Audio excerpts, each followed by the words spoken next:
when we look at what's going on specifically with Pete Carroll and his idea of what wins games, I think we've all given him a pass for too long because he's really been reluctant to change with the times. We just talked about it before, and we'll bring it up again in case you just missed it.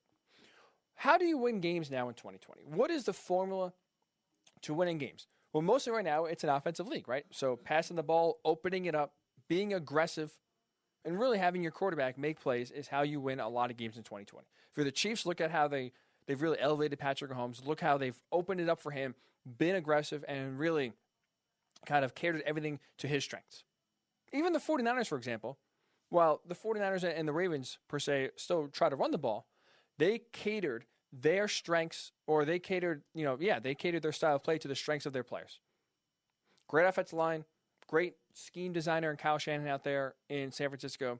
Obviously, you have a tremendous athlete, dynamic quarterback in Lamar Jackson. Both San Francisco and Baltimore catered their offense to the style of quarterback and to the style that worked best for them.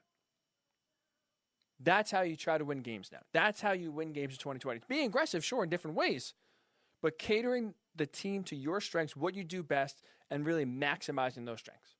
Well, how does Pete Carroll want to win games in 2020? Because his style hasn't changed from when they first arrived in 2011, when he first took over in Seattle. His philosophy is still to this day running the ball, playing great defense, not turning it over on offense, right? Essentially being conservative on offense, keeping the game muddy, keeping it ugly, and try to win games that way. And he had plenty of success, right? I mean, there's no doubting what Pete Carroll did. 2 Super Bowls, 1 Super Bowl victory, 2 Super Bowl appearances. When the Legion of Boom was there, from 2012 to 2015, they're the number 1 defense in the NFL for 4 straight seasons.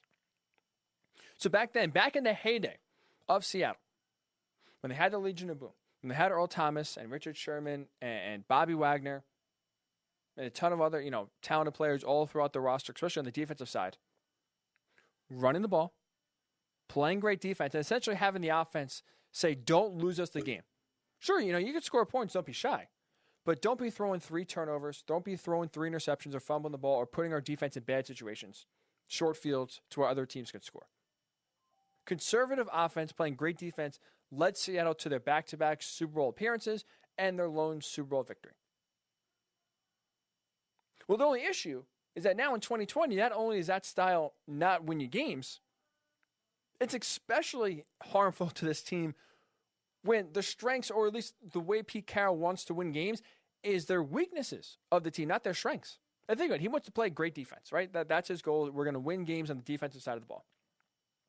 Hard to win games when your defense stinks. Last year, the Seattle pass defense was 31st in passing yards allowed per game, 285. Only the Atlanta Falcons allowed more passing yards in 2021.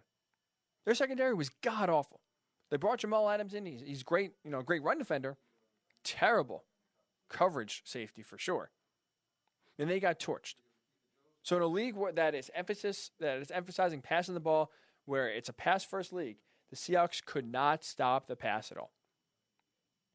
That being second to last in passing yards allowed meant they were that led them to being 22nd in total yards allowed, and they allowed 23.2 points per game on defense.